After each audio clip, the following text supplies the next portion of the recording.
હવે શરૂ થવા જઈ રહ્યો છે દેશનો સૌથી મોટો કેસ આપકી અદાલત રજત શર્માની સાથે.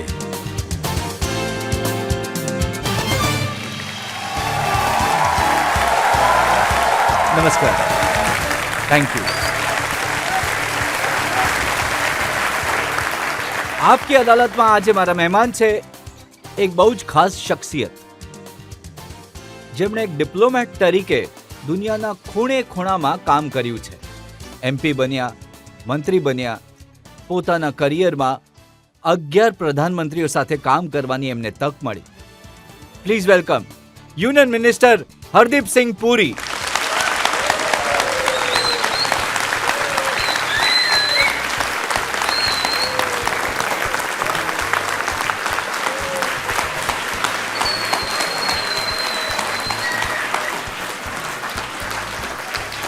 અને આ તાળીઓ આ જ રીતે વાગતી રહે, કારણ કે હવે હું આમંત્રિત કરી રહ્યો છું આપકી અદાલતમાં આપણા આજના જજને. આપણા આજના જજ ઘણા સ્પેશિયલ છે. ડાયરેક્ટર જનરલ ઓફ પોલીસ રહી ચૂક્યા છે. હમણાં જ એમણે એક પુસ્તક લખ્યું છે અને પ્રયાસ નામની સંસ્થા ચલાવીને ઘણું સારું કામ કરી રહ્યા છે. Please welcome Amod કંઠ.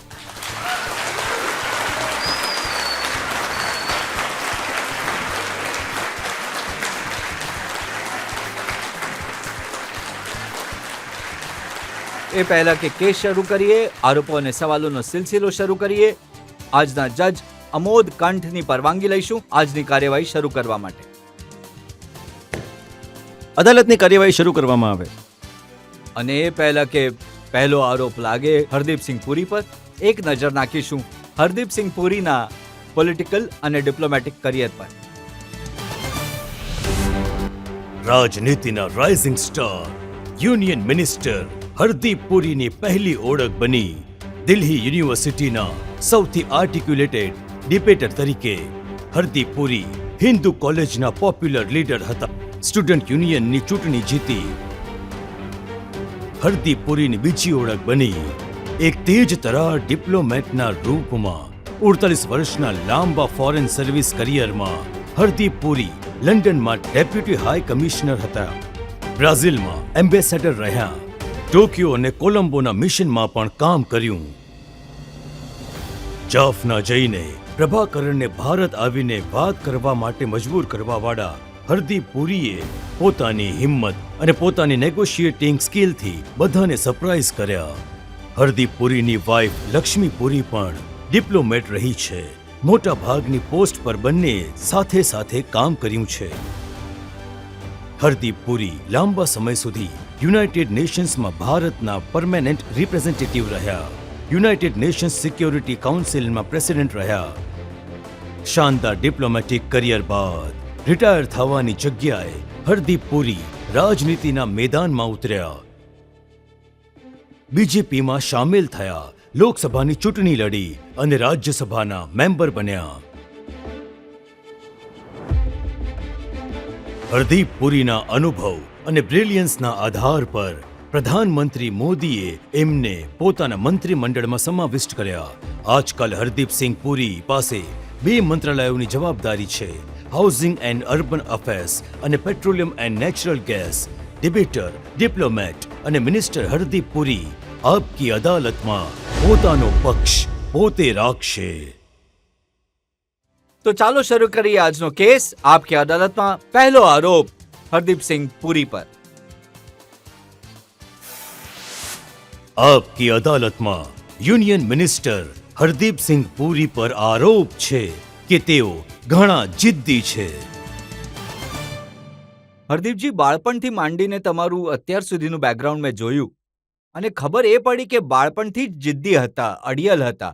પેલો જે સલમાન ખાનનો ડાયલોગ છે ને કે એક બાર मैंने कमिटमेंट कर दी तो फिर मैं अपने आप की भी नहीं सुनता. જીદ પકડવી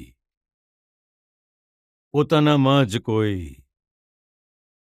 ખરાબ વાત નથી. માટે હું આપને એમ કહીશ કે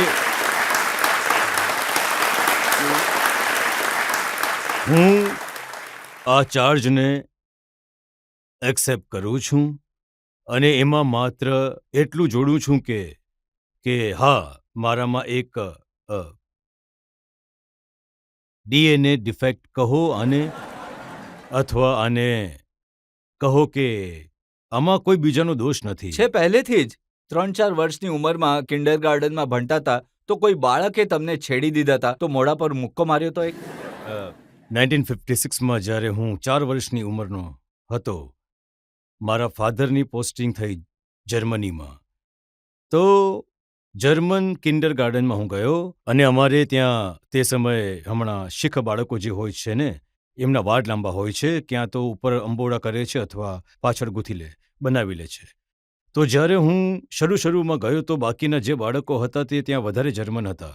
એમને અજીબ લાગ્યું કે આ કહે છે કે છોકરો છે પણ એણે વાળ ગૂંથેલી, તો એમણે મને ટોકવાનું શરૂ કરી દીધું. અને કેમ કે ભાષા પણ નથી આવડતી તો થોડી એમની ટોકવાની જે સ્ટાઇલ હતી એ જરા ફિઝિકલ થઈ ગઈ. જો કે હું તમને જણાવી દઉં કે રજતજી, સ્કૂલ કી બુલિંગ કે સિવિલ સર્વિસ કે પોલિટિકલ લાઈફમાં જો કોઈ બુલિંગ કરે તો મુક્કો મારવો એને રિટર્નમાં સારું જ કહે છે લોંગ રનમાં. અને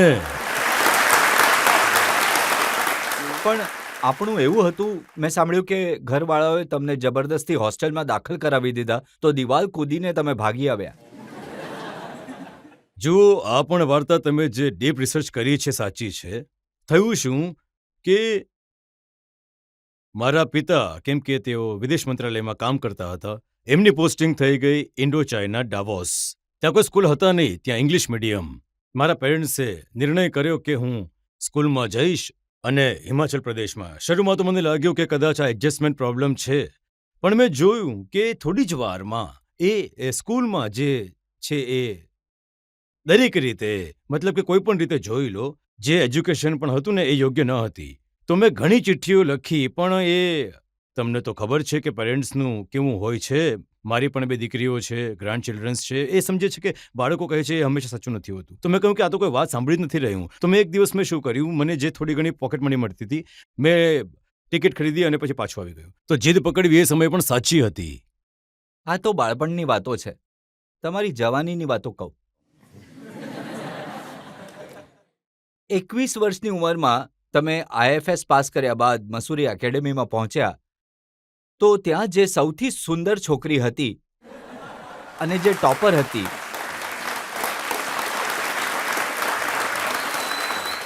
તમારા બેચમેટ કહે છે કે તરત તમે પ્રેમ કરી લીધો.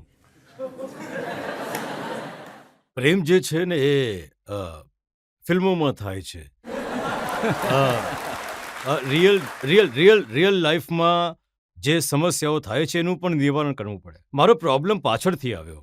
કેમ કે તમે લક્ષ્મી મુર્દેશ્વરને પસંદ કર્યા. મેં મુર્દેશ્વરજીને પસંદ નહીં કર્યા. પ્રોબ્લેમ બીજા હતા. એમણે પણ ફોરેન સર્વિસ યુઝ કરી હતી, મેં પણ કરી હતી. તો મારી માતાજીની તરફથી મધરે કહ્યું કે આ કેવી રીતે થશે, બંને એમ્બેસેડર બની જશો તો મેનેજ કેવી રીતે કરશો, ઘર કોણ ચલાવશે આમાંથી. તો એ તો હાઉસવાઈફ હતી, તો એ તો એમને સમજાવવું પડ્યું અને માની ગયા. પછી અમને ફાધર જે હતા એ વકીલ હતા, મતલબ કે તો લો સેક્રેટરી હતા.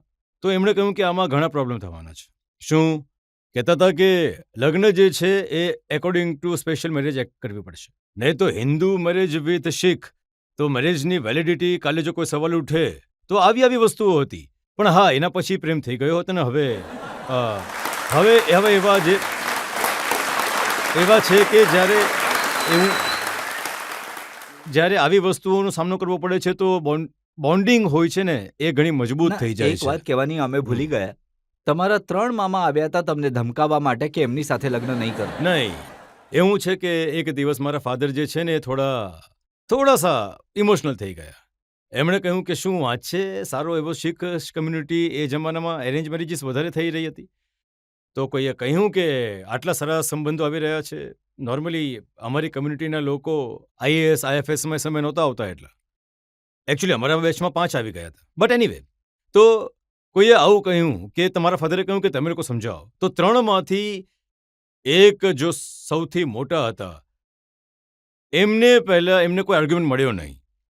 એમણે કહ્યું યાર મહારાષ્ટ્રીયન સાથે લગ્ન કરીશ તો શું એમાં શું થશે યાર, આ તો લોકો ખાવામાં ખાંડ નાખે છે. તો મેં કહ્યું કે નહીં, એ મહારાષ્ટ્રીયન નહીં, એ ગુજરાતી કરે છે. કહ્યું ચાલો, એ આર્ગ્યુમેન્ટ નહીં ચાલ્યો. પછી એમણે મને કહ્યું કે યાર છોકરી તો સારી છે અને સમજદાર પણ લાગે છે, ભણેલી ગણેલી પણ છે. તો ધમકાવ્યો કોઈએ પણ નહીં હતું. કેમ કે મારા ફાધરના શરૂમાં થોડા ઘણા ઇમોશનલ થઈ ગયા, તો એમણે એમની પોતાની તરફથી મનાવવાની કોશિશ કરી હતી. અને પછી હું જણાવું કે હું એમનો દીકરો હતો, મધર ફાધરનો, પણ આ પોતાની દીકરી બની ગઈ. તો એ પછી આખો બદલાવ આવી ગયો એકદમ. પણ એ પણ સાચું છે કે એમણે શીખ પરંપરાઓને અપનાવી છે. એ ગુરુમુખી વાંચી શકે છે, બોલી શકે છે. અને હું નથી વાંચી શકતો, આ હકીકત છે. જ્યારે હું અમૃતસરમાં ઇલેક્શન લડતો હતો, તો જેમ કિન્ડરગાર્ટનના બાળકોને જવાનું હોય, ક્યારેક ક્યારેક મને એવી ક્લાસીસ મળતી હતી. તો કેમ કે એમણે મારી મધર સાથે રહીને, અને જ્યારે અમે પટેલામાં ડિસ્ટ્રિક્ટ ટ્રેનિંગ માટે ગયા હતા, તો એમણે એ સમયે ગુરુમુખી શીખી, અને એ પાઠ પણ કરી શકે છે, કરે છે પણ છે, ને ક્યારેક ક્યારેક અને પોતાની જે પ્રેયર્સ પણ કરે છે. એમાં અમે બંને અમારા જે ફેમિલી જે છે, હું એમને કહું કે અમે ડીપલી રિલિજિયસ છે, પણ વિશ્વાસ કરીએ છીએ, અમે બિલીવર્સ છીએ. અને હું વિધાઉટ હેઝિટેશન એ માનવા તૈયાર છું, she knows more about Sikhism or Sikh religious than I know. અને હું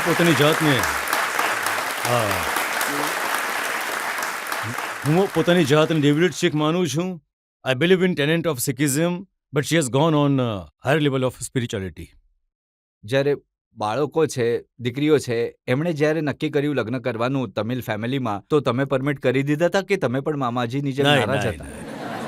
જ્યારે મને ખબર પડી કે આ તમિલનાડુના છોકરાથી છે, તમિલ ફેમિલી છે, જે છે બ્રાહ્મણ અયંગર, અને પછી હું જ્યારે છોકરાને મળ્યો, તો એ કહેતો હતો કે હું તો એગ્નોસ્ટિક છું, હું તો એથિસ્ટ છું. તો મેં કહ્યું, અયંગર કેવી રીતે હોઈ શકે છે? પણ મેં જોયું એ ઘણો સારો હતો. સવાલ જ નથી ઉઠતો કે અમારા કોઈના પાડવાનો. અને he is like a son to us. બીજી દીકરીએ લગ્ન કર્યા આયરિશ અમેરિકન સાથે.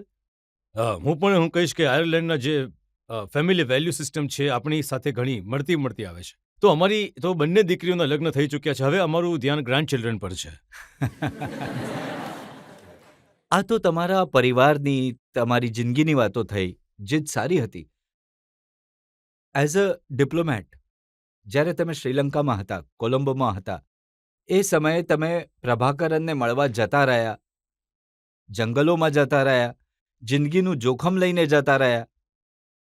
આ જીદ યોગ્ય હતી? નહીં, જીદની વાત જ નથી. એ સમયે તમને યાદ હશે કે શ્રીલંકામાં એક એથેનિક ક્રાઇસિસ, સિવિલ વોર તમે એને કહી શકો છો, ચાલી રહી હતી. મને એક મેસેજ આવ્યો કે મારે જાફના જઈને કોશિશ કરવાની છે કે જે એલટીટીના લીડર હતા, વેલુપિલાય પ્રભાકરન, એમની સાથે મુલાકાત કરીને, અને જે ભારત સરકાર અને શ્રીલંકાની સરકારની વચ્ચે સમસ્યા, એનું એક પીસ એગ્રીમેન્ટ, એનું અલ્ટિમેટલી નામ નક્કી થયું ઇન્ડિયા શ્રીલંકા પીસ એગ્રીમેન્ટ 1987. એના જે મેઇન ફીચર્સ છે, એલટીટી લીડરને એની જાણકારી આપવા માટે, તો મને મોકલવામાં આવ્યો. એ સમયે લોકો કહેતા હતા કે ત્યાં આગળ લેન્ડ માઇન છે. અને પછી મેં કોન્ટેક્ટ કર્યો અને જાફના જઈને, અને મને યાદ છે કે હું જાફના જઈને જ્ઞાનમ હોટલ છે જાફનામાં, ત્યાં રહ્યો હતો. ત્યાં એલટીટીના લોકો સાથે મુલાકાત કરી, અને એ સમયે એકદમ ઇન્સ્યોરન્સીવાળી સ્થિતિ હતી. તો મને એવું કંઈ નહીં લાગ્યું કે હું જીત કરી રહ્યો છું. આ તો સરકારની તરફથી ઇન્સ્ટ્રક્શન હતી એટલા માટે. અને મેં તો સમજાવ્યું કે આ મારું સૌભાગ્ય, અને હજી પણ સમજું છું કે એટ ધેટ યંગ એજ કોઈને પણ આવી તક મળવી કે જઈને એક ઇન્સર્જન્ટ ગ્રુપની સાથે, એક ટેરરિસ્ટ લીડરની સાથે કોન્ટેક્ટ કરવો. હું તો માનું છું કે આ એક પ્રોફેશનલ હાઈ વોટર મનાય છે. તમે જંગલોમાં ગયા હતા, આંખ પર પટ્ટી બાંધીને, જેમ ફિલ્મોમાં જોઈએ છે એ રીતે? નહીં, એવું થયું હતું કે જાફનામાં હું પહોંચ્યો, તો એમના જે લીડર્સ હતા એ આવીને મને મળ્યા. આપણા જે મિલિટરી એડવાઇઝર્સ હતા, નેવલ ઓફિસર હતા, BK ગુપ્તાજી, એ પણ મારી સાથે હતા. તો અમે ગયા, અમે કોન્ટેક્ટ કર્યો, અમે કહ્યું કે અમે કંઈક દિલ્હીથી મેસેજ લઈને આવ્યા છીએ અને પ્રભાકરનને મળવા ઈચ્છીએ છીએ અમે. તો એમણે કહ્યું કે અમે ઘણી ખુશી સાથે તમારી મુલાકાત કરાવી. તો એમણે પછી એમ કહ્યું કે અમે તમને હમણાં નહીં લઈ જઈ શકીએ. મેં પૂછ્યું કેમ ભાઈ? તો કહેવા લાગ્યા કે કેમ કે એ સમયે વિશ્વાસ તો હતો નહીં. એમને લાગ્યું કે અમને જો લઈ જશે ગાડીમાં, તો પછી અમારામાં કેપેસિટી છે કે અમે રૂટ જોઈ લઈએ કે અમે ક્યાંથી ક્યાં જઈ રહ્યા છીએ, તો અમે કદાચ કોઈને કહી દઈશું ને એના પછી ત્યાં બહુ મોટા બોમ્બ બ્લાસ્ટ થઈ જશે. તો એમણે કહ્યું કે અમે રાત્રે લઈ જશું, કેમ કે કોઈ લાઇટ્સ વાઇટ્સ હતી નહીં ત્યાં. એડ્સમાં બધો આવો માહોલ હતો. તો મેં કહ્યું કે એવું કરો કે જો ઈચ્છો છો તો અમને બ્લાઇન્ડ ફોલ્ડ કરી શકો છો, અમે પટ્ટી બાંધી શકીએ છીએ. એમણે કહ્યું કે નહીં નહીં સર, તમે અમારા મહેમાન છે તો બ્લાઇન્ડ ફોલ્ડ નહીં કરવી, પણ રાત્રે લઈ ગયા લેટ. અને પછી ફેરવ્યા, સમજ પડી ગઈ કે એમને ફેરવે છે, અમને યાદ જ નહીં કરી શકીએ કે અહીંયાથી ક્યાં ગયા, અડધો kilo left turn right turn, મતલબ કે એવું બધું. ને પછી મુલાકાત થઈ. રાજીવ ગાંધીજી અને જયવર્ધનજીની વચ્ચે જો વાતો થઈ રહી હતી એના વિશે અમુક જાણકારી આપી અને એમને એમ પણ કહ્યું તમને દિલ્હી નિમંત્રણ મળશે દિલ્હી આવવા માટે. તો ત્યાંથી વાત શરૂ થઈ ગઈ. એના પછી જાફના જઈને અમે હેલિકોપ્ટરથી લિફ્ટ કરીને તામિલનાડુ લઈને એ આવ્યા અને દિલ્હીમાં વાતચીત પણ થઈ ગઈ. જો જોખમ તો હતું, નહીં, જોખમ લેન્ડમાઇન્સ તો હતી, ત્યાં બંદૂકો પણ હતી, ત્યાં બોમ્બ પણ ફૂટી રહ્યા હતા. જો આ ઘણું સિક્રેટિવ મિશન હતું અને કોઈએ કોઈને કંઈ કહ્યું નહીં હતું. અમારી પોતાની એજન્સીને પણ ખબર નહોતી. જ્યારે પ્રધાનમંત્રીજી એ સમયના એક મીટિંગ લઈ રહ્યા હતા તો આજે અમારી એજન્સીના ચીફ છે, RNWના ચીફ, જ્યારે એમણે કહ્યું કે આજે અમે એક એમએનસરી મોકલ્યો છે અને જાણી જોઈને એમએનસરી પણ એવો મોકલ્યો કે જે જેટલો જુનિયર હતો, જેને કોઈ જાણતું નહોતું. તો એમને લાગ્યું હતું કે નહીં તો એ પછી મોટા મંત્રીને મોકલતે તો એકદમ વાત ફેલાઈ જાત કે કોઈ જવાનું છે, એમાં તમિલનાડુમાં આગ લાગી જાત. તો એમણે જ્યારે કહ્યું તો ખબરની ઇફેક્ટ માટે કિયા જોશીજી હતા RNWના ચીફ, એ પછી એમણે પણ મને કહ્યું કે અને દીક્ષિતજીએ પણ કહ્યું કે અચ્છા, તમે કહ્યું કે તમે કોઈકને મોકલ્યો છે. અમારા જે ગ્રુપ, જે લોકો કામ કરી રહ્યા છે, એમણે તો નિર્ણય કર્યો હતો કે આજથી જે પણ હવામાં ચકલી ઉડશે એટલે કે વિમાન, અમને તો એને શૂટ આઉટ કરી દેવાનું છે. પણ થોડું ટેન્શન હતું કારણ કે એ સમયે લક્ષ્મી એક્સપેક્ટ કરી રહી હતી કે અમને બીજી દીકરી આવે અને રોજ સાંજે 5 વાગે એ પ્રેસની બ્રીફિંગ કરતી હતી. એ પ્રેસ ઓફિસર હતી. બટ ક્યારેય પણ એવું નહીં લાગ્યું કે એ મારી જીદને કારણે હતું. અમુક લોકોએ કહ્યું કે દીક્ષિતજી અને હરદીપ પુરીની મળીને જીદ હતી આ કરવાનું, પણ હું નથી માનતો. હું માનું છું તમે તો ખતરાના ખેલાડી બની ગયા. પણ લક્ષ્મીજી અહીંયા હાજર છે, હું એમને પૂછવા ઈચ્છું છું, શું એમને ડર લાગ્યો તો જ્યારે તમે આ મિશન પર ગયા હતા? ચિંતા તો હતી, પણ મને પરમેશ્વર પર વિશ્વાસ હતો કે એ જઈને પોતાની જે વસ્તુ માટે જઈ રહ્યા છે, જે દેશને માટે કરવું છે, કરવા જઈ રહ્યા છે, એનું જરૂર એક સારું પરિણામ આવશે અને પીસ પ્રોસેસમાં સામેલ કરવામાં સફળ રહેશે. એ તો મને વિશ્વાસ જરૂર હતો. હા, જરૂર ચિંતા હતી કે, અને હું પરમેશ્વરને પ્રાર્થના કરી રહી હતી કે બધું બરાબર રહે.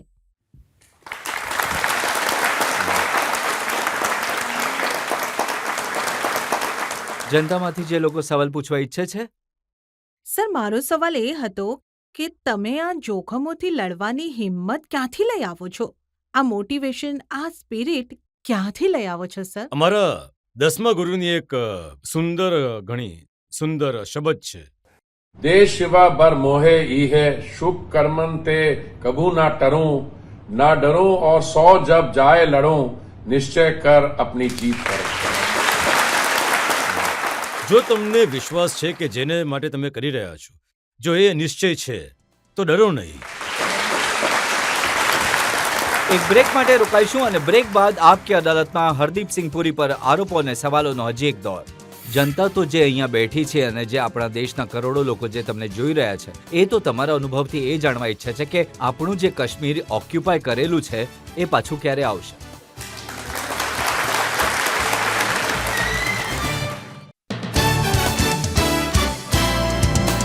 Welcome back. આપકી અદાલતમાં આજે આપણા મહેમાન છે યુનિયન મિનિસ્ટર હરદીપસિંહ પુરી. આપકી અદાલતમાં આગળ આવો.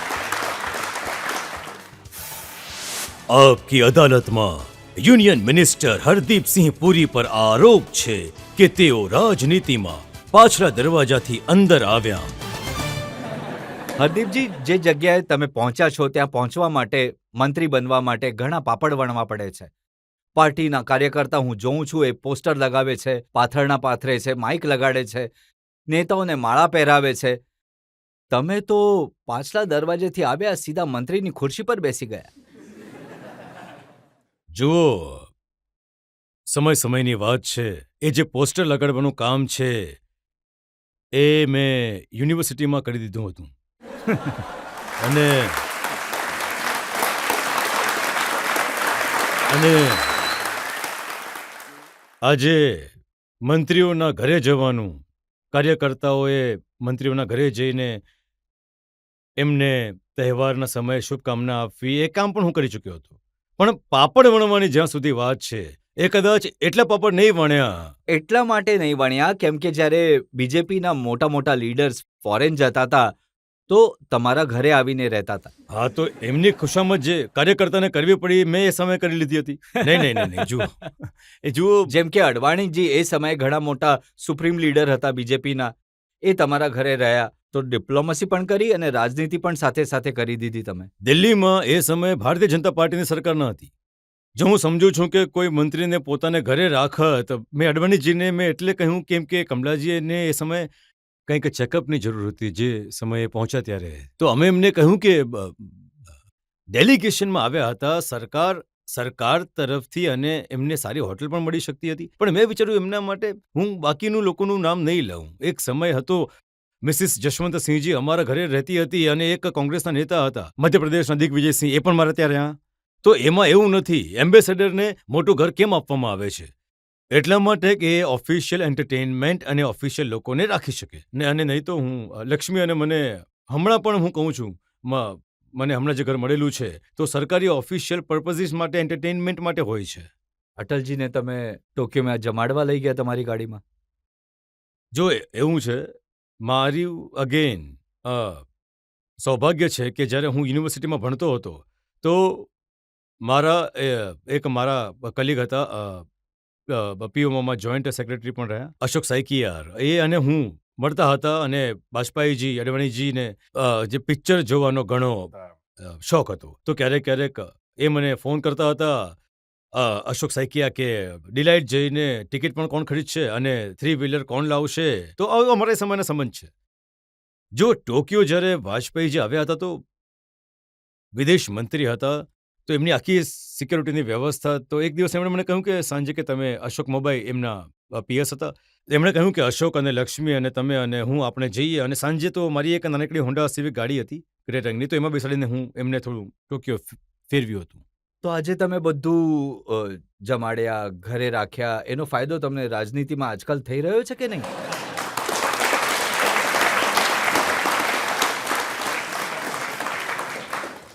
ફાયદો ઘણો થયો, થોડું નુકસાન પણ થયું.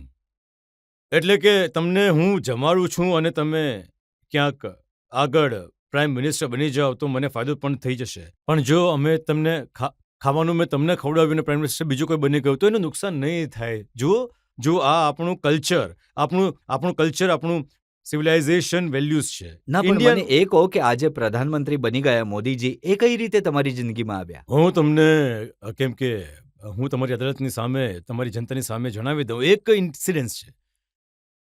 મને યાદ છે મારી લંડન પોસ્ટિંગ થઈ ગઈ હતી. લંડન પોસ્ટિંગ જવા પહેલાં મારા સારા મિત્ર, ક્લોઝ ફ્રેન્ડ હતા અરુણજી, એમણે મારે માટે એક લંચ રાખ્યો હતો 1999માં. તો એમાં મોદીજી પણ આવ્યા અને ઘણા લોકો હતા. એમાં મને યાદ છે અરુણજીના લંચ દરમિયાન એક અમારી બીજેપીના એક ઘણા પ્રખ્યાત એમપી હતા, મારા સ્ટુડન્ટ પણ હતા સ્ટેન સ્ટીવન કોલેજમાં, સ્વપનદાસ ગુપ્તા. તમને યાદ છે ને અરુણજીની આદત હતી જ્યારે એ કોઈ મહેફિલમાં બેસી જતા તો વધારે કેમેરા ટાઈમ એમની પાસે રહેતો હતો. તો મને યાદ છે કે અરુણજી ગયા બાથરૂમમાં તો દૂરથી સ્વપનદાસ ગુપ્તાએ ચીઠાવ્યો, સરદાર હમણાં તક છે, કંઈ કહી દે નહીં તો એ આવી જશે પાછો 2 મિનિટની અંદર.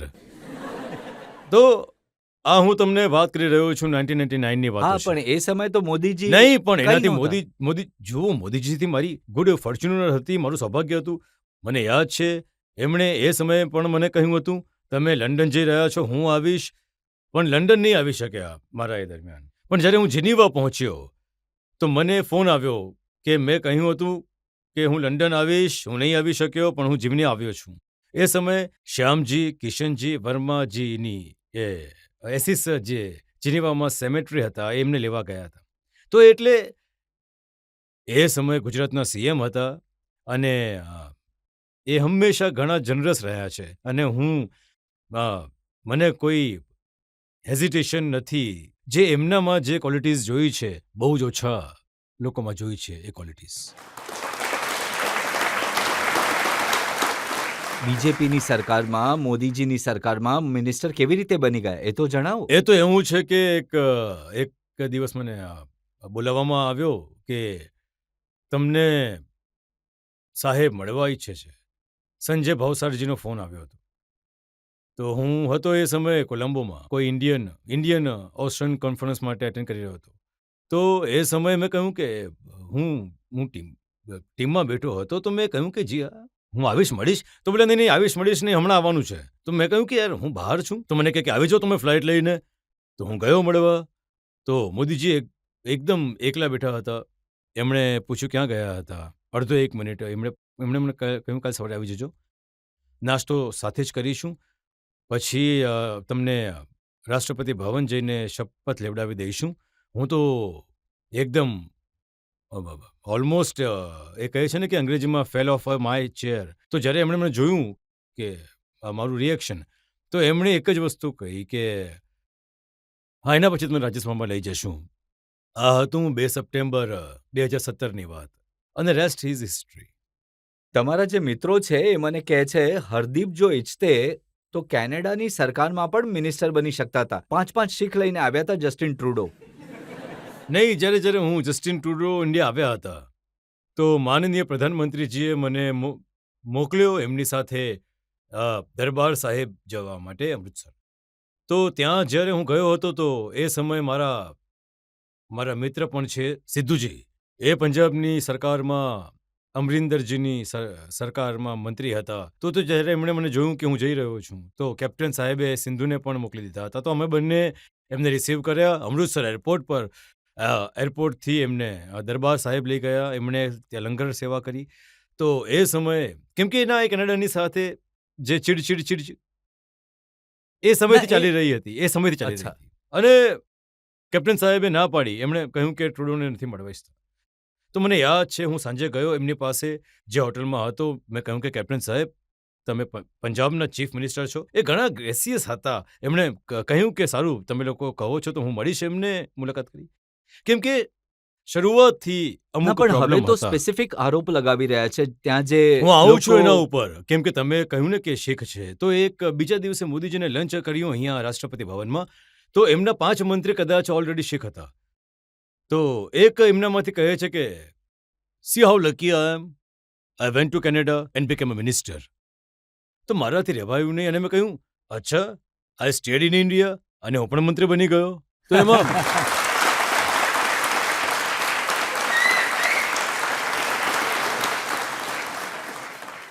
તો એ સમયે મને યાદ છે બેન્ઝ હતો જેમણે મને કહ્યું હતું કે એમનો મંત્રી એ જે સજ્જન હતો ડિફેન્સ મિનિસ્ટર ઘણા હતા. અને વાત થઈ ગઈ. જુઓ જે આરોપ એ લગાડી રહ્યા છે ને, તમને હું હવે આ વસ્તુ માટે મને વધારે પર્સનલ જાણકારી નથી, પણ હું તમને યાદ છે કે ઘણા સમય પહેલા એક એર ઇન્ડિયાનું વિમાન કનિષ્ક એ એક દુર્ઘટના થઈ Crash હતી. થયું હતું. આ હા. ક્રેશ થયું હતું જેમાં 280 જેટલા લોકો માર્યા ગયા. મને યાદ નથી. એમાં એમની ડેથ થઈ ગઈ. આ ચૂક ઓલરેડી થઈ ચૂકી છે. આ જે આરોપ તમે લગાડી રહ્યા છો ને કોના પર લગાડી રહ્યા છો? આ જે માણસ માટે બોલ્યા નિજ્જર, હરદીપસિંહ નિજ્જર, આ ઓલરેડી એમની પોતાની જે સિસ્ટમ એમને ઘણીવાર વિઝા એન્ટ્રી આપવાની ના પાડી ચૂકી છે. તો હવે ત્યાં જે થઈ રહ્યું છે ને એના ના, એ ઉપર આરોપ તો લગાવી રહ્યા છે ઇન્ડિયન ઓપરેટિવ્સ પર, હા તો ઇન્ડિયન ઇન્ટેલિજન્સ પર, હા. કે તમે ત્યાંની જમીન પર જઈને અને જે હું એના પર ખાલિસ્તાની છે હા, એમને હું એમને off ઓફ કરો કરું છો. છું. ઓફ કરું છું.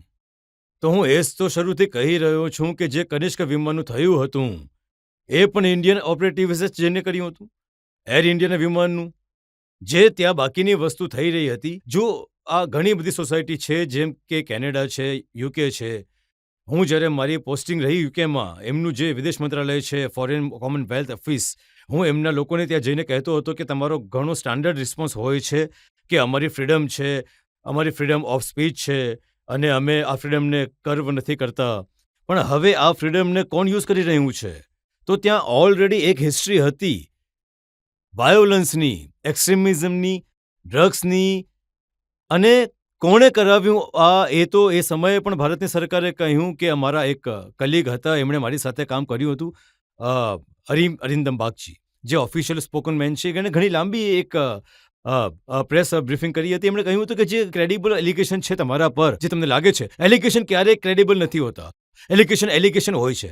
તમારા એવિડન્સ ક્રેડિબલ હોય તો એમને મોકલો. નહીં હરદીપજી, હવે તો અમેરિકાએ ગયું. ફાઇનાન્શિયલ ટાઈમ્સમાં સમાચાર છપાયા છે કે પતવંતસિંહ પન્નુને મારવાની કોશિશ કરી, અમેરિકન્સે પકડી લીધા, એમને બચાવી લીધા. જુઓ, હું તમને બે વાતો કહી દઉં છું. તમે કેમ કે એક world wide famous media personality છો.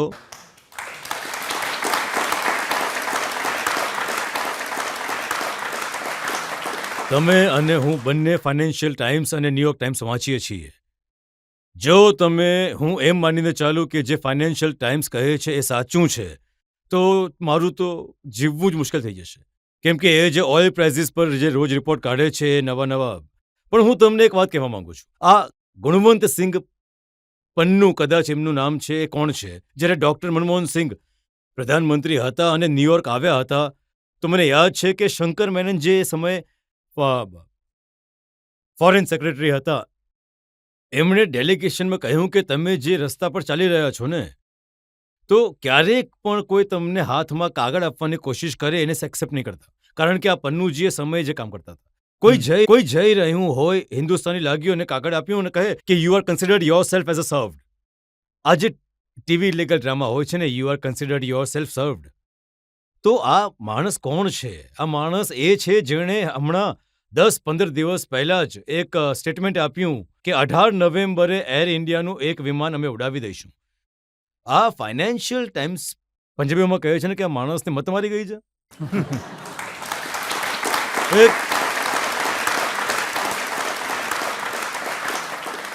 એક માણસ જે એક ઓર્ગેનાઇઝેશન છે જેનું નામ છે શેખ ફોર જસ્ટિસ કે એવું જ કંઈક FSJ, જેની ફંડિંગ ઓપનલી ISI અને પાકિસ્તાનીથી આવે છે. જે કોઈ હિન્દુસ્તાની જાય પોતાના નોર્મલ કામ માટે એના હાથમાં કાગળ પકડાવે અને આવા સ્ટેટમેન્ટ કરે. યાર, મારે એવું કહેવું નહીં જોઈએ. હું 39 વર્ષનું છું ફોરેન સર્વિસમાં અને મારી જે એજન્સી છે, મારા ઘણા સારા રિલેશન છે એમની સાથે. આવું તો અમારું ક્યારેય રહ્યું જ નથી.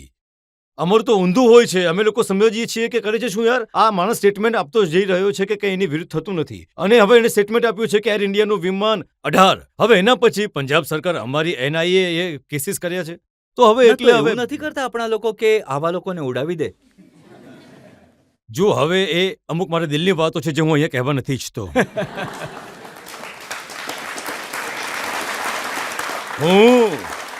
હું સમજુ છું. હું તો મારા અનુભવના બેઝિસ પર રહ્યો. આપણા સિસ્ટમ નથી. આપણે ઘણા એક આવી વસ્તુમાં કેમ આને ટોલરેટ કરીએ છીએ? આ પન્નુ ખબર નહીં ક્યાંથી લાગેલો છે ત્યાં, અને આવા સ્ટેટમેન્ટ આપી રહ્યો છે 18 નવેમ્બરે. I think that was a date, Air ઇન્ડિયાનું વિમાન ઉડાવી દઈશ. અરે ભાઈ, આવા this kind of a person is menace to society. અને મેં જોયું તમે જે કહી રહ્યા છો કે વિદેશ મંત્રાલયે કહ્યું અમે જરૂર આમાં તપાસ કરીશું. ભાઈ, આમાં તમે એ પણ તો જુઓ, આમાં કોને લાભ થાય છે સ્ટેટમેન્ટ આપવામાં. પન્નુને સ્ટેટમેન્ટ તો એ ડિનાય નથી કરી રહ્યો કે 18 નવેમ્બરે વિમાન ઉડાવી દેશે. એણે તો વિડીયો પર આપ્યો અને આમ જ થોડા દિવસે વિડીયો મોકલે છે. પણ પાકિસ્તાનથી પણ આજકાલ સમાચાર આવે છે. હાફિઝ સઈદનો નેવ્યુ માર્યો ગયો, મસૂદ અઝહરનો મિત્ર માર્યો ગયો. તો તમે આ વિશે શું કહો છો? આના પર આપણે બધાએ આંસુ બહાવવા જોઈએ? નહીં, હું પૂછી રહ્યો છું કે આ કોણ આપણા લોકો કરાવી રહ્યા છે? જુઓ, હવે હું અહીંયા ના તો હું કોઈ ફોરેન સિક્યુરિટી પોલિસીનો ડિસિઝન મેકર છું, પણ આ આપણી સ્ટાઇલ નથી. અમુક લોકો કહે છે કે થવું જોઈએ, એ અલગ વાત છે. પણ આપણે એક પબ્લિક તો ખુશ છે કે થઈ રહ્યું છે. તમે કહી શકો છો, હું નથી કહી શકતો ને. નહીં, જો એવું છે, આ લોકોએ શું નથી કર્યું, પણ એમની આંતરિક લડાઈ જુઓ, બલોચની જુઓ, એમની આંતરિક જુઓ, તો બની શકે છે કે જેમાં આપણી પબ્લિક ખુશ થઈ રહી છે એ એટલે ખુશ ન થઈ રહી હોય. એ તો સંભવ છે. હવે એવા લોકો જેમણે મારા માટે શું નથી કર્યું, શું નથી લશ્કરે તો એમણે શું નથી કર્યું. અને જે આપણા હવે તો આ મોદીજીના આવ્યા પછી અને જે મોદીજીની જે ડિસિઝન મેકિંગ છે એના પછી અમારી જુઓ અમારી જે સ્માર્ટ સિટીમાં સોશિયલ મીડિયા પર જે રોજ આવે છે કે શ્રીનગરના તમે જુઓ ટ્રાફિક કેટલું એર ટ્રાફિક જાય છે, એ તો હવે થયું છે. પણ આ લોકો તરફથી તો કોશિશમાં કંઈ ખામી તો નથી જ ને ડિસિવિલાઇઝેશનની.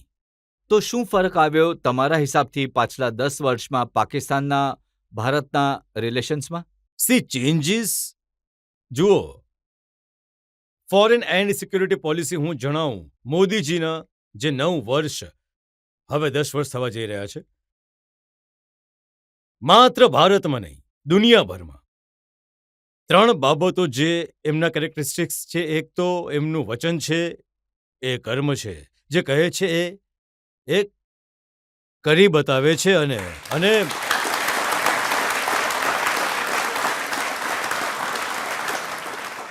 અને બીજી વાત, એમનું જે દેશને માટેનું સપનું છે, સંકલ્પ છે, હું આ મોટી વાતો નથી કરી રહ્યો. 2047 સુધી આપણને આ વિકસિત દેશ બનવું છે. એ તો બનીશું આપણે જે રીતે ચાલી રહ્યું છે બધું.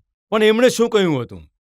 એમણે કહ્યું હતું કે હું આપણા મંત્રાલયની વાત કરું, દુનિયાભરમાં તમે સન 1700માં તમારી જે અર્થવ્યવસ્થા હતી તે દુનિયાની અર્થવ્યવસ્થામાં કદાચ 25-27% યોગદાન કરતી હતી.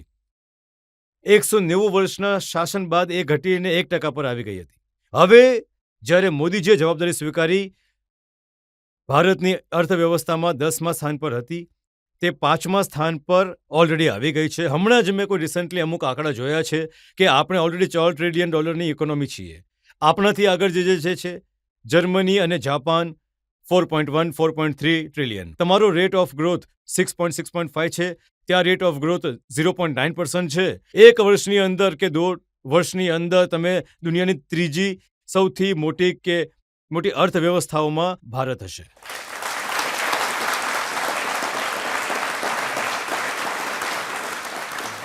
બીજું મોદીજીએ એ બતાવ્યું.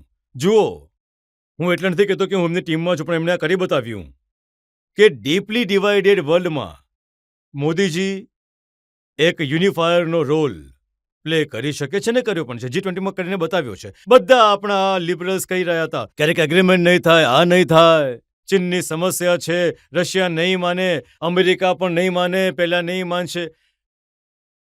હું તમામ ક્રેડિટ આપું છું. જે ટીમ હતી, મોદીજીનું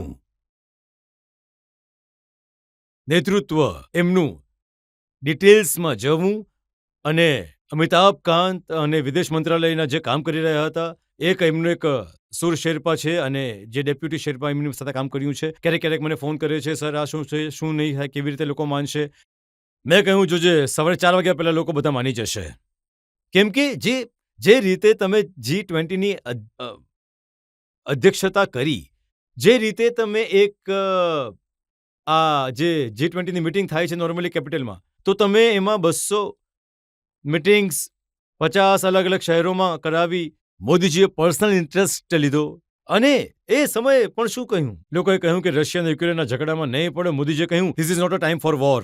એ જ અલ્ટિમેટલી થીમ બની ગઈ. તો હું સમજુ છું કે એમણે જે આ ચેન્જ લાવ્યો છે આ 9-10 વર્ષમાં, એ એટલે નથી આવ્યો કે પ્રધાનમંત્રી આપણી આવાસ યોજના સફળ થઈ ગઈ છે, ઉજ્જવલા યોજના ઘણી સારી ચાલી રહી છે, આપણી મેટ્રો સિસ્ટમ દુનિયામાં સેકન્ડ બેસ્ટ સૌથી મોટી થવાની જઈ રહી છે. એક નેશનલ સ્પિરિટ, જે રીતે તમે ચંદ્રયાન માટે કહો છો કે we are on the moon and over the moon, અને સ્પોર્ટમાં પણ દેખાઈ રહ્યું છે કે બાકી જગ્યાએ પણ આ લીડરનો રોલ હોય છે, અને એમણે એવી શાનદાર રીતે કર્યો છે. હું સમજુ છું કે હવે આવનાર સમયમાં એમ નથી કહેતો કે આ જે ચૂંટણી આવી રહી છે આપણા 5 રાજ્યોમાં, એ ધી ઇન્ડિયા સ્પિરિટ એમણે બનાવી છે. જો હું તમારી વાતને માનું છું કે મોદીજીએ ઇન્ડિયા સ્પિરિટને ઊભી કરી, આજે ભારતને દુનિયાની લીડરશિપમાં ઊભું કરી દીધું. ભારતની ઇકોનોમી પણ ઘણી સારી થઈ ગઈ. આજે ભારત એક અલગ પોઝિશનમાં છે. આપણા પડોશમાં પાકિસ્તાન, જ્યાં ખાવાના વાંધા પડે છે, રોટલી નથી મળતી, લોકો રડે છે, આપણે રોજ ટીવી પર જોઈએ છીએ. આમ છતાં તેઓ નથી માનતા, ઘૂસણખોરી કરે છે, અહીંયા મોકલે છે આતંકવાદીઓને. જુઓ, જ્યારે કોઈ પણ દેશ જ્યારે કોલેપ્સના સ્ટેજમાં આવી જાય, મતલબ કે બિલકુલ પડવાના સ્ટેજમાં આવી જાય, તો એ કહેવું કે એ પોતાનો દ્રષ્ટિકોણ બદલી લે છે, હું નથી માનતો. હવે ત્યાં 8 વાગે સાંજે વીજળી બંધ કરવી પડે છે પાકિસ્તાનમાં. પેટ્રોલની કિંમતો છે 380 રૂપિયા લીટર છે. એમને ઘણી એવી વાતો કરી રહ્યા છે કે હવે કોઈએ મને કહ્યું કે પાસપોર્ટ પ્રિન્ટ નથી કરી શકતા કેમ કે આ લેમિનેટેડ પેપર નથી. આવી વાતો સંભળાય છે. ખબર નહીં કેટલી સાચી છે. પણ મેં પાકિસ્તાનમાં મારા 40 વર્ષના ડિપ્લોમેસીના કરિયરમાં 40 અરે હું તેમ કહું છું કે એનાથી વધારે 45 વર્ષના કરિયરમાં પાકિસ્તાનની સ્થિતિ આટલી ખરાબ ક્યારેય ન હતી. અને અત્યારે પાકિસ્તાનમાં જે માહોલ છે એ એક ડેસ્પરેશનનો માહોલ છે. એટલે આ ઘૂસપેઠિયા આ તો ચાલતું જ રહે છે. પણ હું ફ્યુચરમાં શું થશે પણ મને લાગે છે કે આવનારા સમયમાં હવે પાકિસ્તાનમાં જ લોકો કહી રહ્યા છે કે તમે તો ઘણું સારું કર્યું, અમારી સાથે નહીં હતા, નહીં તો અમે તમને અંદર ત્યાં ઉપર પહોંચવા સુધી પણ રોકી દેત. ઘણા લોકો છે ત્યાં ત્યાં સેન્સ ઓફ હ્યુમર ઘણું સારું છે. જ્યારે ચંદ્રયાન ઉતર્યું તો પાકિસ્તાનના લોકો મેં ટીવી પર સાંભળ્યા કહી રહ્યા હતા કે આ લોકોએ ક્યાં ઉતાર્યા, અમે તો પહેલા જ ચંદ્ર પર રહીએ છીએ કેમ કે અમારે ત્યાં અંધારું પણ છે, અમારે ત્યાં પાણી પણ નથી. બિલકુલ બિલકુલ બિલકુલ બિલકુલ એ જ સેન્ટિમેન્ટ છે. અને જોતા જાઓ આગળ થોડા સમયની વાત છે. પાકિસ્તાનના અમુક ભાગ તો છે જે એમ કહે છે કે આપણે હિન્દુસ્તાન સાથે મળી જવું જોઈએ. અને પણ હું એક નવી વસ્તુ જે જોઈ રહ્યો છું અહીંયા પંજાબમાં, હું પાકિસ્તાનમાં પંજાબ અને પંજાબી ડોમિનેટેડ ઇલીટ છે એમની પણ વિચારસરણીમાં ઘણો ફરક આવ્યો છે. તો જુઓ, એક તરફ સક્સેસની સાથે જલેસી પણ થાય છે અને બીજી તરફથી એ પણ રિયલાઇઝેશન થઈ રહ્યું છે કે હવે 10-15 વર્ષ પહેલા શું થતું હતું, કોઈ પણ વસ્તુમાં કોઈ પણ ભારતના વિશે ડિસ્કશન થતી હતી તો એક equation of Pakistan and India, Bharat, India and Pakistan. હવે કોઈ કન્સિડરેશનમાં જ નથી. હવે તમે એક ડિફરન્ટ લીગમાં આવી ગયા છો. જનતા તો જે અહીંયા બેઠી છે અને જે આપણા દેશના કરોડો લોકો જે તમને જોઈ રહ્યા છે એ તો તમારા અનુભવથી એ જાણવા ઈચ્છે છે કે આપણું જે કાશ્મીર ઓક્યુપાય કરેલું છે એ પાછું ક્યારે આવશે. જલ્દી.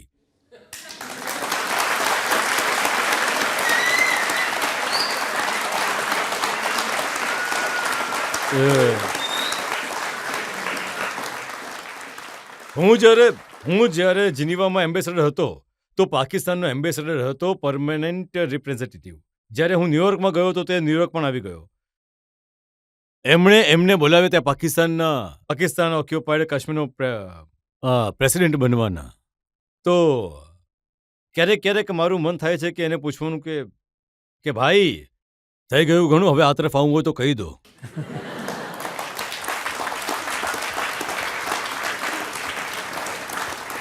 અહીંયા વધુ એક બ્રેક માટે રોકાઈશું અને બ્રેક બાદ આપકી અદાલતમાં હરદીપ પુરી પર આરોપો અને સવાલોનો વધુ એક દોર. મેં કહ્યું મૂર્ખતા 3 પ્રકારની હોય છે: સાધારણ, ઓર્ડિનરી, અસાધારણ, એક્સ્ટ્રા ઓર્ડિનરી અને એક ચક્રવર્તી ક્લાસ મૂર્ખતા હોય છે. મેં કહ્યું હતું.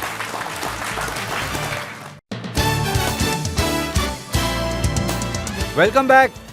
આપકી અદાલતમાં આજે આપણે કેસ ચલાવી રહ્યા છીએ, સવાલ પૂછી રહ્યા છીએ કેન્દ્રીય મંત્રી હરદીપસિંહ પુરીને. આપકી અદાલતમાં આગલો આરોપ. આપકી અદાલતમાં યુનિયન મિનિસ્ટર હરદીપસિંહ પુરી પર આરોપ છે કે રાજનીતિમાં આવીને તેઓ ડિપ્લોમેસી ભૂલી ગયા છે. હરદીપજી, કોંગ્રેસના લોકો કહે છે કે આટલા મોટા ડિપ્લોમેટ રહ્યા, રાજનીતિમાં આવ્યા પછી હરદીપજીને ખબર નહીં શું થઈ ગયું છે, રાહુલ ગાંધીને ગધેડો કહી દીધું. ક્યારે નથી કહ્યું, મેં ક્યારેય નથી કહ્યું. મેં એ કહ્યું જ્યારે એમણે કંઈક અમારા નેતાઓ વિશે કહ્યું. મેં કહ્યું કે મૂર્ખતા 3 પ્રકારની હોય છે: સાધારણ, ઓર્ડિનરી, અસાધારણ, એક્સ્ટ્રા ઓર્ડિનરી અને એક ચક્રવર્તી ક્લાસ મૂર્ખતા હોય છે. મેં કહ્યું. નહીં, તમારું એ સ્ટેટમેન્ટ મારી પાસે છે જેમાં તમે કહ્યું કે you are getting an ass to run a horses race.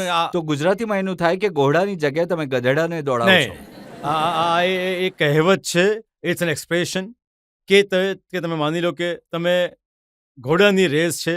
શું અર્થ થાય છે એનો? સારી કોમ્પિટિશન ચાલી રહી છે, એમાં તમે ઘોડાને રિપ્લેસ બીજા કોઈ જાનવરથી કરો છો નહીં, આ તો કહેવાની વાત છે. એનો અર્થ એ થોડી છે કે મેં એને ગધેડો કહ્યો છે. મેં ક્યારે નથી કહ્યું. મેં તો એ કહ્યું કે આ એક એક્સપ્રેશન છે. એમણે એનો આ જ મતલબ કાઢ્યો કે તમે રાહુલજીને ગધેડો કહી દીધો અને એમણે કહ્યું કે આ બે કોડીની ટ્રોલ છે. ના ના ના ના, મેં આ પણ નથી કહ્યું. મેં એમ કહ્યું કે હું કોણ છું કે તે આટલી મોટી પાર્ટીના નેતા છે, એમની આટલી મોટી ડિસ્ટિંગ્વિશ લિનિયેજ છે અને એ એક એવા પરિવારમાંથી આવ્યો છે જેમનું ઘણું યોગદાન રહ્યું છે ભારતની ફ્રીડમ મૂવમેન્ટમાં. તો મેં એ નથી કહ્યું. તમે આ ટ્રીટ કરી દીધું સાલા કોંગ્રેસ. જો મેં શું ટ્વીટ કર્યું હતું? ઇટાલિયન ભાષા, જેના વિશે તમારામાંથી વધારે લોકોને મને પણ નથી ખબર. ઇટાલિયન ભાષામાં કોન્ફરન્સ રૂમને સાલા કોંગ્રેસે કહે છે. નહીં, એ સાચું છે. એમાં શું છે? લોકો ઘણા નારાજ થઈ ગયા મારાથી. તમે જાણતા હતા નારાજ થશે. નહીં, કેમ થાય? અરે ભાઈ, કોન્ફરન્સ રૂમ ઇટલીમાં એને સાલા કોંગ્રેસ જ કહે છે. એનો શું અર્થ છે?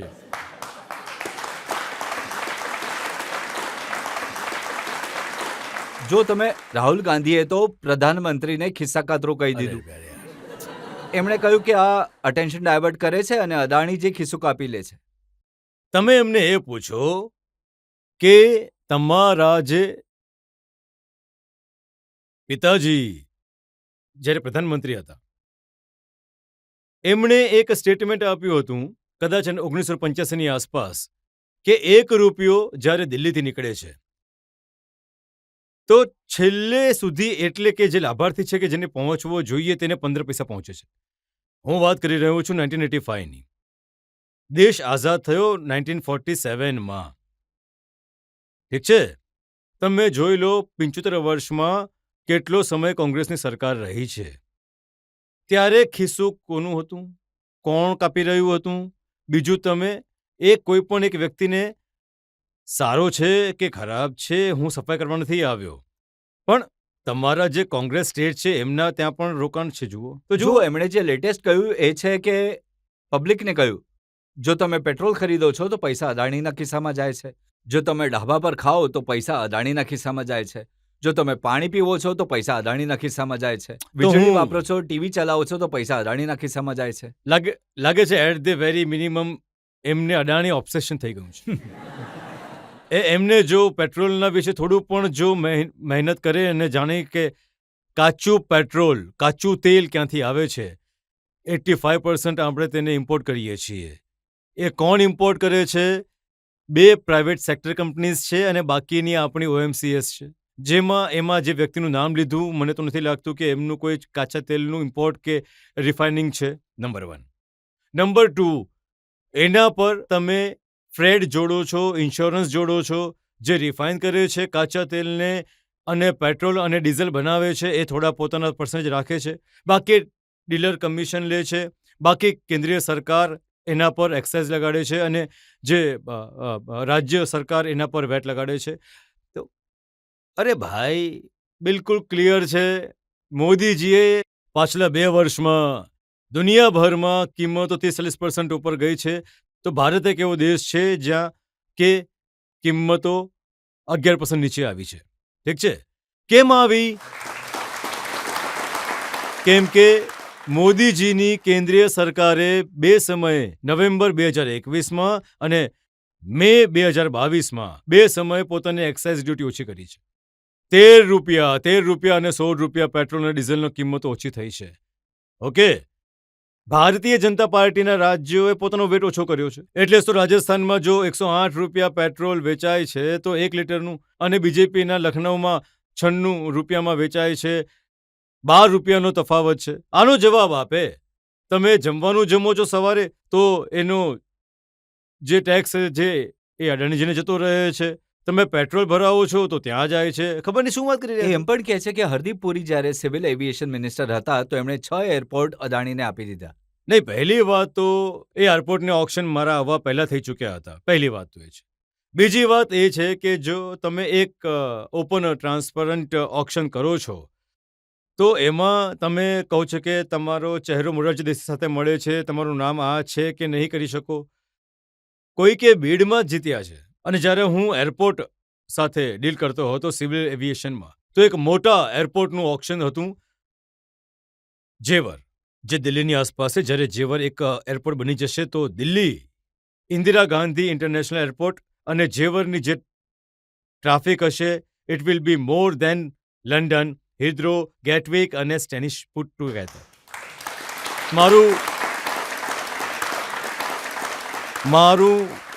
મારી યોગીજી સાથે વાત થઈ હતી એકવાર. આના પર અમે વાત કરી રહ્યા હતા લાઇટર મૂડમાં. તો કોઈકે પૂછ્યું કે આ એરપોર્ટના ઓક્શન કેવી રીતે સફળ થઈ શકે છે, તો મેં કહ્યું કે એક જ રીત છે, બિલકુલ ઓપન ટ્રાન્સપરન્ટ બીડ કરો અને એ જ થશે. એમાં શું થયું, એમાં એ કંપની જે ઝ્યુરિક જે પહેલાં પણ આવ્યા છે એ આવ્યા અને જે વ્યક્તિની વાત કરી રહ્યા છે એ નીચે આવ્યા. આ તો બિડિંગ પર છે અને કેટલી એગ્રેસિવલી તમે બીડ કરો છો. તમારા વિશે કોંગ્રેસના લોકો કહે છે કે હરદીપ પુરીની યુટિલિટી ઉપયોગિતા માત્ર એટલી છે કે ગાંધી પરિવારની વિરુદ્ધ ઊંધા છતાં નિવેદનો આપે. આ પાર્ટ ટાઈમ મિનિસ્ટર છે, ફૂલ ટાઈમ ટ્રોલ છે. મારી યુટિલિટી શું છે એ તો કોઈ બીજાને જજ કરવાની છે. જ્યાં સુધી એમની વાત છે, હું સમજુ છું કે એક વર્ષમાં 365 દિવસ હોય છે. જો 2% સમય પણ જો એમના વિશે કોઈએ ધ્યાન આપ્યું તો તમે કોન્ટેક્સ્ટ જોઈ લો. બિકોઝ મને ના તો એમનાથી કોઈ ઓબ્સેશન નથી, ના તો કોઈ બીજું કંઈ છે. પ્રિયંકા ગાંધીની જે ફરિયાદ છે એ હું વાંચીને સંભળાવું છું, જે એમણે કહ્યું છે. એમણે કહ્યું કે રાહુલ ગાંધી દુનિયાની 2 સૌથી મોટી સંસ્થાઓમાં ભણ્યા છે, હાર્વર્ડ અને કેમ્બ્રિજથી એમણે ડિગ્રી લીધી, અને તમે એમને પપ્પુ કહો છો. ડિગ્રી તમે જોઈ નહીં, સચ્ચાઈ તમે જોઈ નહીં, એમને પપ્પુ બનાવી દીધા. મેં ક્યારે પણ પપ્પુ નથી કહ્યા. પપ્પુ તો ટર્મ ઓફ અફેક્શન હોય છે. હું એકવાર બાળકને પપ્પુ કહું, મારે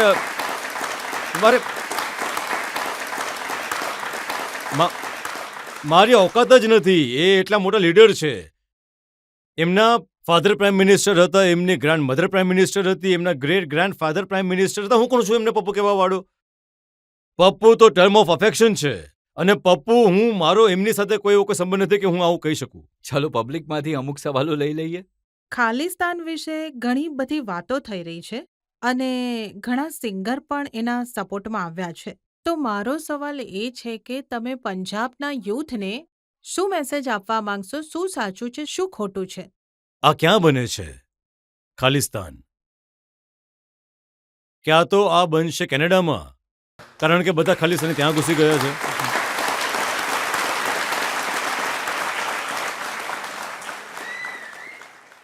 અને હું સમજુ છું જો ખાલિસ્તાનને જેને હું કુકુલેન્ડ કહું છું, મૂર્ખામીની વાત છે આ. ભારતમાં આપણો શું ઇતિહાસ છે? હું પોતાની જાતને ઘણા ગર્વથી કહું છું, અમારા 10મા ગુરુ ગોવિંદસિંહજી મહારાજ, એમણે શું કર્યું અમારી કોમની માટે? ત્યાંથી ખાલસાની સ્થાપના થઈ.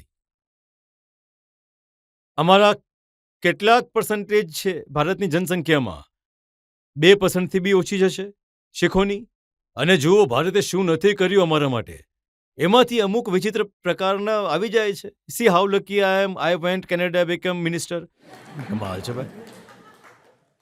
ભારતમાં જુઓ શું છે, કેટલું સન્માન મળ્યું છે, શું નથી.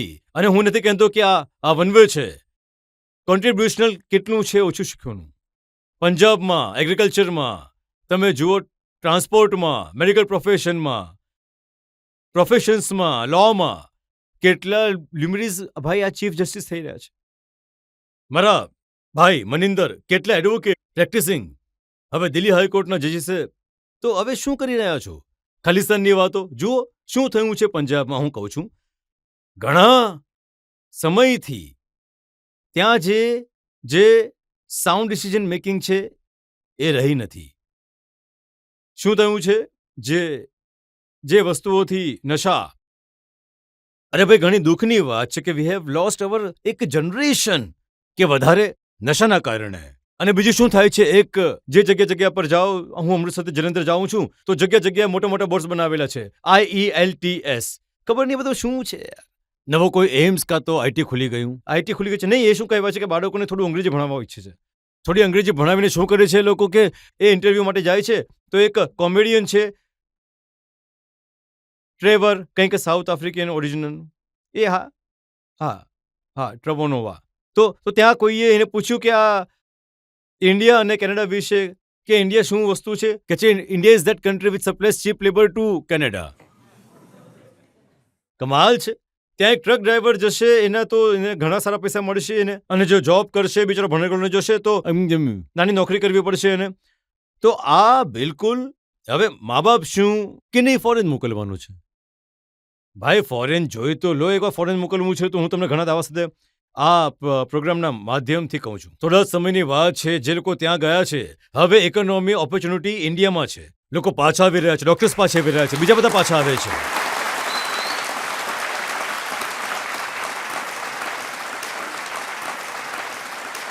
અને હજી એક વાત હું તમને કહું છું હમણાં જે તમે એમની પોલિટિકલ સિસ્ટમ જુઓ છો આ ભાઈ સાહેબ જે છે ટુડુજી એમની પણ પોલિટિકલ લાઈફ લાગે છે કે થોડી ટાઈમ બાઉન્ડ છે. જો બનાવવું છે ખાલિસ્તાન તો જલ્દી બનાવી લો જ્યાં સુધી પ્રાઇમ મિનિસ્ટર છે. એના પછી ત્યાં પણ લોકો આવશે જે રિએક્શન આવશે ને તો બાકી લોકોને પણ ખબર પડશે કે ઘણા મૂર્ખ લોકો છે. તમે આ ઘણી સારી વાત કરી છે. અહીંયા વધુ એક બ્રેક માટે રોકાઈશું અને બ્રેક પછી આપ કે અદાલતમાં હરદીપપુરી પર આગળનો આરોપ. આ પોલ્યુશન માટે સારું થશે આને પણ ફ્રી કરી દો એને પણ. તો મેં કહ્યું કેજરીવાલજી ઓલું જે 28,000 કરોડનું ઋણ લીધું છે જાપાનીઓથી એ કોણ આપશે? મારો અંકલ આવીને આપશે. અરે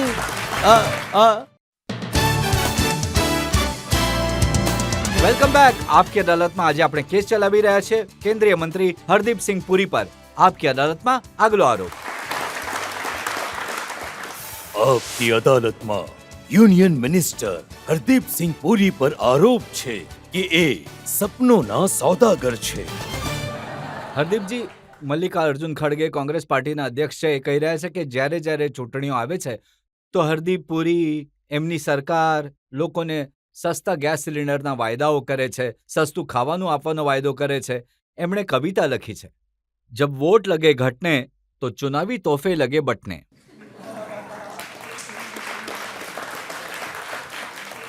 પ્રાસ સારો છે કવિતાનો પણ મને લાગે છે કે ખરગેજી પોતે થોડા પરેશાન રહે છે.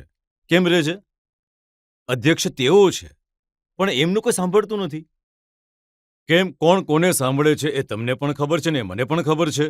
એટલે ખરગેજીનું એ કહેવું કે અમે ગેસનો સિલિન્ડર ઓછો કરીએ, જો ખરગેજી સાચે જ કોંગ્રેસ પાર્ટીના અધ્યક્ષ સિરિયસ હોત તો એમણે ગેહલોતજીને કહેવું હતું કે અરે ભાઈ 12 રૂપિયા પેટ્રોલ તમે વધારે ભાવથી વેચી રહ્યા. નહીં, પેટ્રોલ માટે તે કહે છે કે જે સમયે એમની સરકાર હતી તો 150 રૂપિયા બેરલનો રેટ હતો અને 71 રૂપિયામાં મળતું હતું. આજે 80-82 રૂપિયા બેરલનો ભાવ છે અને અહીંયા આજે પણ 96 રૂપિયા 97 રૂપિયામાં મળે છે. એમની સરકારની વાત કરીએ જ્યારે એક મોટા ઇન્ટેલેક્ચ્યુઅલ વિદ્વાન નાના મંત્રી હતા. તમે પણ સમજી ગયા હશો કે હું કોની વાત કરું છું. તો એમણે શું કર્યું હતું, એમની પાસે પણ એક સમસ્યા આવી તો શું થયું, એમણે એક ઓઇલ બોન્ડ ફ્લોટ કર્યા. ઓઇલ બોન્ડ હતા 1,41,000 કરોડના. ઓઇલ બોન્ડનો અર્થ એ છે કે પંજાબીમાં કહેવત છે કે કરજ કરે એ નાના તો ભરે એનો પૌત્ર.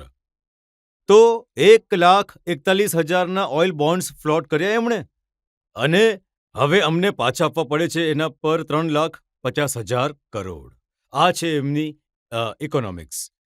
તો ખરગેજીને એ કહો કે આ સમયે પેટ્રોલની કિંમતો 2 વર્ષમાં 11% ઘટ્યો. 80 કરોડથી વધારે લોકોને મોદીજીના દિવસનું 3 વખતનું ડ્રાય અનાજ મફત આપી રહ્યા છે. 220 કરોડ વેક્સિન ડોઝીસ બનાવડાવ્યા મોદીજીએ અને ફક્ત લોકોને આપ્યા. આ તો અમે કર્યું જ ને ઓઇલ બોન્ડ પણ ફ્લોટ નહીં કર્યા. આ તો મોદીજીનો ચમત્કાર છે. અને બીજા તમારા મિત્ર કેજરીવાલજી, દિલ્હી અને આસપાસની જે સિટીઝ છે એમાં પોલ્યુશનની એટલી ખરાબ સ્થિતિ છે, લોકોને નાકથી ઝેર પીવું પડે છે. હું હંમેશા કહું છું કે આવું પોલ્યુશન જે છે જે દુનિયામાં હું સમજુ છું એનો જે અકાઉન્ટ છે સૌથી ડેન્જરિયસ છે. આ એનું એક જ કારણ છે, એ છે પરાળીને સળગાવવી. એટલે અમે જે કરી રહ્યા છીએ, અમે પાણીપતમાં સેકન્ડ જનરેશન પ્લાન્ટ બનાવ્યો, જ્યાં પરાલીથી અમે ઇથેનોલ બનાવી રહ્યા છીએ. હું હમણાં જર્મની ગયો હતો, ત્યાં અમે કમ્પ્રેસ બાયોગેસ પ્લાન્ટ ઘણા બનાવવાના છે.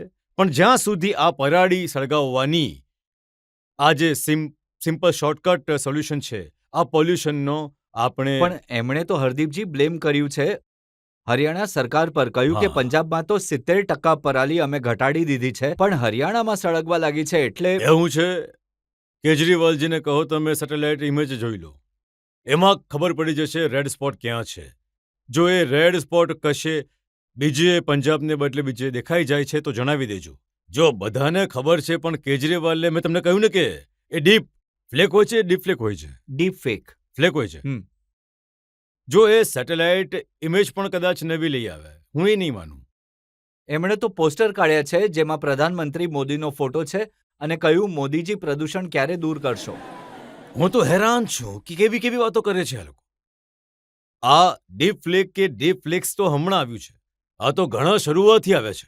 શરૂઆતથી હું એમને જોઈ રહ્યો છું, અને એવી વાત કરી જાય છે. અરે જેમ કે પરાળી સળગાવવાની વાત હોય, ત્યાં દિલ્હીમાં હોય, જ્યારે હું નવો મંત્રી બન્યો, એમણે મને કહ્યું, ઘણા કન્વિક્શન સાથે હરદીપજી અહીંયા મેટ્રોનું ભાડું નહીં વધારતા. મેં કહ્યું, કેજરીવાલજી 8 વર્ષ થઈ ગયા છે, ફેર ફિક્સેશન થઈ નથી, હવે થઈ છે. 6 મહિના પહેલા એપ્રિલ 2017માં ઓલરેડી અડધું થઈ ગયું. હવે આ સમયે નહીં, આ પોલ્યુશન માટે સારું થશે, આને પણ ફ્રી કરી દો. એને મેં કહ્યું કે યાર કેજરીવાલજી, પછી એ જે 28,000 કરોડનું ઋણ લીધું છે જાપાનીઓથી, એ કોણ મારો અંકલ આવીને આપશે? અરે આ ભગવંત માન નવા મુખ્યમંત્રી બન્યા છે, આ એ પણ છે, આને પણ મફત કરી દો, એને પણ મફત કરી દો, કરી નાખો. તમે લોકોની સુવિધા આપવા ઈચ્છો છો તો આપો. પછી કોઈએ કહ્યું કે આ પૈસા ક્યાંથી આવશે, તો કહે અમે સેન્ટરથી લઈશું. અરે આ નવા પ્રકારનું પોલિટિક્સ છે. તમે કંઈ રિસ્પોન્સિબલ સ્પેન્ડ પણ કરો. મારો એક RRTS પ્રોજેક્ટ છે, જે હમણાં માનનીય પ્રધાનમંત્રીજીએ 18 કિલોમીટર એને હમણાં ચાલુ કર્યો છે. દિલ્હી સરકાર એના પૈસા ઘણા સમયથી નથી આપી રહી. હમણાં મેં જોયું કે સુપ્રીમ કોર્ટે એક જજમેન્ટ આપ્યું છે, 1 સપ્તાહમાં એ પૈસા આપો, નહીં તો તમારી જે એડવર્ટાઇઝિંગનું જે બજેટ છે એને અમે રોકી દઈશું. કેજરીવાલજીને જે રેવડી વેચવાવાળી પોલિટિકલ સ્ટાઇલ છે, હું સમજુ છું આનો સમય હવે પૂરો થઈ જવાનો છે. હરદીપજી, અમે તમારા પર દરેક પ્રકારના આરોપ લગાડ્યા અને તમે ડિપ્લોમેટની જેમ પણ જવાબ આપ્યા, પોલિટિશિયનની જેમ પણ જવાબ આપ્યા. એક બ્રેક માટે રોકાઈશું અને બ્રેક બાદ સાંભળીશું આપકી અદાલતમાં આજના જજ આમોદ કંઠનો નિર્ણય આજના કેસ પર.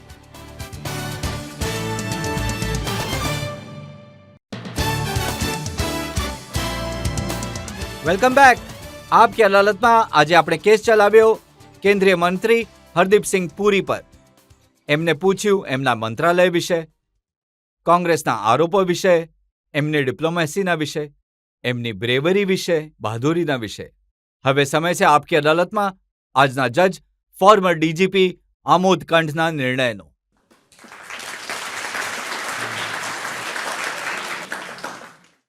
મને જજના પદ પર એક સમસ્યા એ છે કે હું પૂર્વાગ્રહથી પીડિત છું. હરદીપસિંહ પુરી અને રશ્મિ મારા બેચમેટ રહી ચૂક્યા છે 1974માં, તો હું એમને ઘણી સારી રીતે જાણું છું. રજત શર્મા દેશના ઘણા નામાંકિત વકીલ પણ છે, પ્રોસિક્યુટર. હું પોલીસમાં રહ્યો છું, તો પ્રોસિક્યુશનને હું સમજું છું.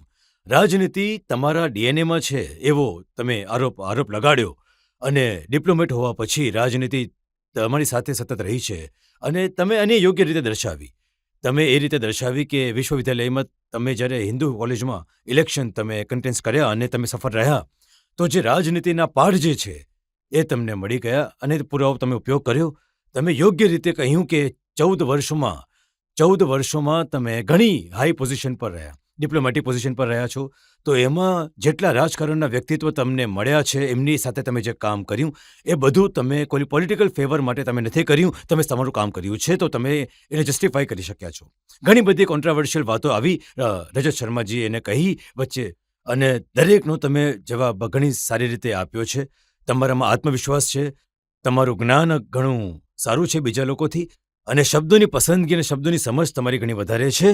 જેને કારણે કેનેડિયન પ્રાઇમ મિનિસ્ટરની વાત હોય કે કેનેડાની તમામ વાતો હોય કે પછી હમણાં પેટ્રોલની કિંમત જે તમે હમણાં સમજાવવાની કોશિશ કરી લોકોને, હાઉસિંગ મિનિસ્ટર તરીકે, પેટ્રોલિયમ મિનિસ્ટર તરીકે જે ઘણી બધી વાતો તમારી સામે આવી રહી છે, એ ઘણા જ્ઞાની વ્યક્તિ હોવાને કારણે અને લાંબા સમય સુધી તમે સરકારને પણ જોઈ છે, ડિપ્લોમેસી પણ જોઈ છે, પોલિટિક્સને પણ જોયું છે. તો આ તમામ વાતોને જોતા હરદીપસિંહ પુરી એક ઘણા જ એક્સ્ટ્રોર્ડિનરી પર્સનાલિટી રૂપે સામે આવે છે અને તમે દરેક વાતોને યોગ્ય રીતે રજૂ કરી છે. હું અભિનંદન આપું છું આ શબ્દોની સાથે. Thank you. આજે આપણા દેશમાં ઘણા ઓછા એવા લોકો છે જેમણે આટલી વધારે દુનિયાને જોવાનો, સમજવાનો અનુભવ છે જેવો હરદીપ પુરીને છે. અમને આશા છે પબ્લિક લાઈફમાં યથાવત રહેશે, દેશની સેવા કરતા રહેશે. આપકી અદાલતમાં મારી મુલાકાત થશે તમારી સાથે આવતા અઠવાડિયે એક નવા વ્યક્તિત્વ સાથે. ત્યાં સુધી નમસ્કાર.